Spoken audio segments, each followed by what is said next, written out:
चंद्रयान-3 का lander module जब धीरे धीरे चांद के करीब पहुंच रहा था तो अचानक रास्ते में उसे एक आवाज सुनाई दी। किसी ने कहा, हेलो भाई। ये आवाज किसकी है? यह देखने के लिए जब चंद्रयान-3 रुका तो उसे यह आवाज कुछ जानी पहचानी सी लगी।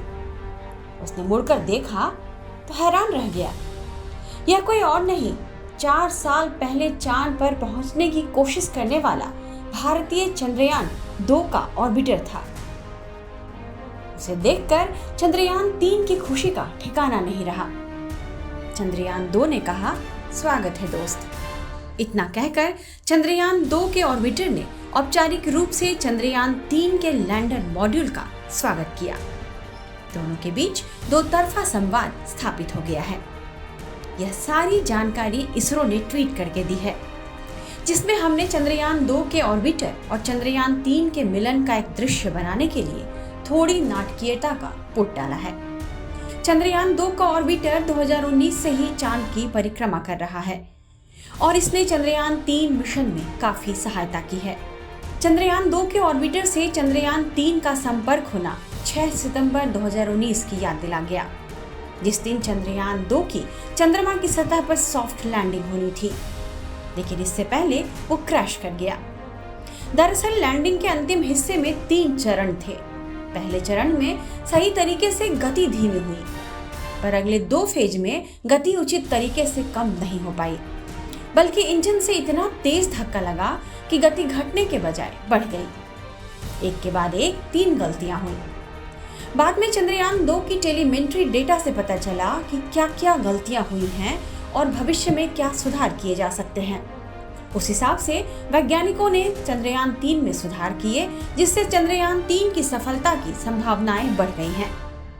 इसरो के वैज्ञानिक चंद्रयान-2 में हुई गलतियों से सबक लेकर ही चंद्रयान-3 के मिशन पर आगे बढ़े हैं और इसमें पूरी सतर्कता बरती गई है। चंद्रयान-3 मिशन की सफलता को सुनिश्चित करने के लिए इसरो ने हर पहलू पर ध्यान दिया है। वह पिछली किसी भी गलती को दोहराने के मूड में नहीं। उसने पूरे एहतियात के साथ पूरे मिशन को प्लान किया है।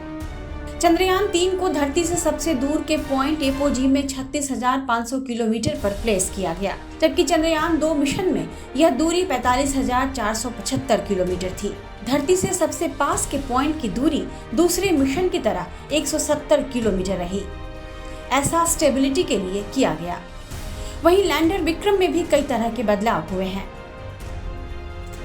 मसलन उसके पैरों को ज्यादा मजबूत किया गया है, उसमें नए सेंसर लगाए गए हैं, उसे सोलर पैनल से लैस किया गया है। एक जो सबसे बड़ा बदलाव हुआ है वह है उसके लैंडिंग एरिया का बढ़ाया जाना। इससे विक्रम को ज्यादा फ्लेक्सिबिलिटी मिलेगी। लैंडर को अतिरिक्त ट्रैकिंग, टेलीमेट्री और कमांड एंटीनों से लैस किया गया है। वहीं चंद्रयान-2 ऑर्बिटर लैंडर मॉड्यूल के साथ अब कम्युनिकेशन भी कर रहा है। इसके जरिए ग्राउंड स्टेशन तक सिग्नल भी मिलेगा। चंद्रयान-2 ऑर्बिटर ने पहले ही चंद्रयान-3 लैंडर के लिए सुरक्षित लैंडिंग के लिए जगह पहचानने में भी अहम भूमिका निभाई है। चंद्रयान-2 ऑर्बिटर से मिली हाई रिजोल्यूशन इमेजेस से लैंडिंग साइट को बेहतर तरीके से समझने में मदद मिली है। कुल मिलाकर कह सकते हैं कि चंद्रयान-2 की असफलता से चंद्रयान-3 की कामयाबी की बुनियाद रखी गई।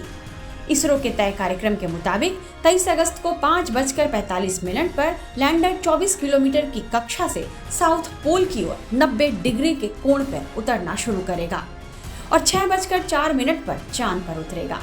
तो अब बस दुआओं के लिए हाथ ऊपर उठाइए ताकि चांद की सतह पर सॉफ्ट लैंडिंग के साथ ही भारत इतिहास रच दे और भारत दुनिया भर की आंखों का तारा बन जाए।